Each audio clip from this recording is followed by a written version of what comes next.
सिंदूर लगाया है, सिंदूर लगाया। देखो एक बात और आपसे निवेदन करें, ये जो हम सब मांग में, आपने देखा होगा बहनों की मांग में सिंदूर, ये सिंदूर सुहाग का चिन्ह है, ये सौभाग्य का चिन्ह है।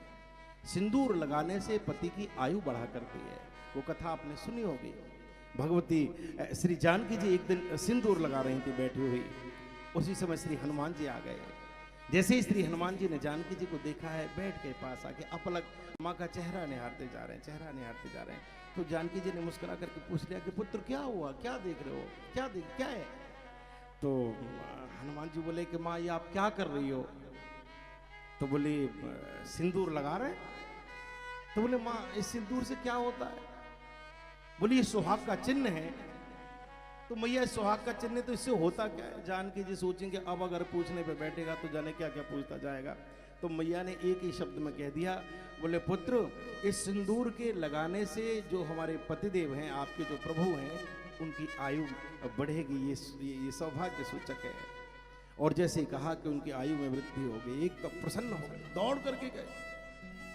अयोध्या में जितनी भी सिंदूर की दुकानें थी, सिंदूर जगह जगह से लेकर के एकत्र करके आते और खूब बहुत इकट्ठा कर लिया। वो कथा अपने संतों के श्रीमुख से सुनोगी।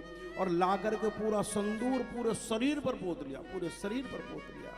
और सिंदूर पोत करके एकदम लाल लाल हो करके और श्री राम जी के पास बिल्कुल उसी समय पर पहुंच के, उस जगह पर पहुंच के जहाँ भगवान श्री राम पूरी सभा में बैठे हुए थे। बड़े बड़े ऋषि बैठे, वशिष्ठ जी बैठे, और बड़े बड़े विद्वान जन वहां पर बैठे हुए हैं, सुमंत्र जी बैठे हुए हैं, राम बैठे हुए, भाई है साथ में, तीनों माताएं बैठी हुई हैं। हनुमान जी जब ऐसे सामने से आए, और किसी का इतना साहस तो नहीं कि जो हनुमान जी को देख करके कोई हंस जाए कि ये क्या करके लाए हैं, लेकिन सब के सब आश्चर्यचकित रह गए, देखते रह गए, ये क्या है? हनुमान जी जब सामने आए तो भगवान श्री राम के मन बहसे रघुवंश मणे, भगवान के अधरों पर भी थोड़ी सी मुस्कुराहट आ गई। और भगवान ने मुस्कुरा करके हनुमान को देखा, ये क्या लीला करके आया है आज। पास आके चरणों में प्रणाम किया। भगवान राघवेंद्र ने एकदम बिल्कुल निकट बिठाया, पास बिठा लिया। कहो पुत्र, और धीरे से कहा कि ये तू क्या करके आया है, ये तू क्या करके आया है? तो हनुमान जी बोले प्रभु आप नहीं जानते ये सब क्या करके आया हूँ? तो बोले नहीं मैंने तो तुझे पहले कभी ऐसे देखा नहीं। बोले प्रभु आज मैं गया था मैया के कक्ष में प्रणाम करने के लिए, तो माँ उस समय श्रृंगार कर रही थी और माँ अपनी मांग में सिंदूर की एक रेखा लगा रही थी। जब मैंने माँ से पूछा कि माँ ये मांग में सिंदूर किस लिए लगाया जाता है, ये सिंदूर किस लिए लगा रही हो? तो माँ ने कहा कि आपकी आयु बढ़ती है। मैंने यही सोचा हे देव, एक जरा सी लकीर लगाने से आपकी आयु इतनी बढ़ सकती है, तो मैंने सोचा मैं तो पूरे शरीर ही पर पोत लूंगा, आपकी खूब ही खूब आयु बढ़े, इसलिए मैं चाहता हूँ कि आपकी आयु में वृद्धि हो। सबके सब प्रसन्न हो गए। भगवान राम देव ओ उठ गई, ले और कंठ एकदम हृदय से लगा लिया, हृदय से लगा लिया।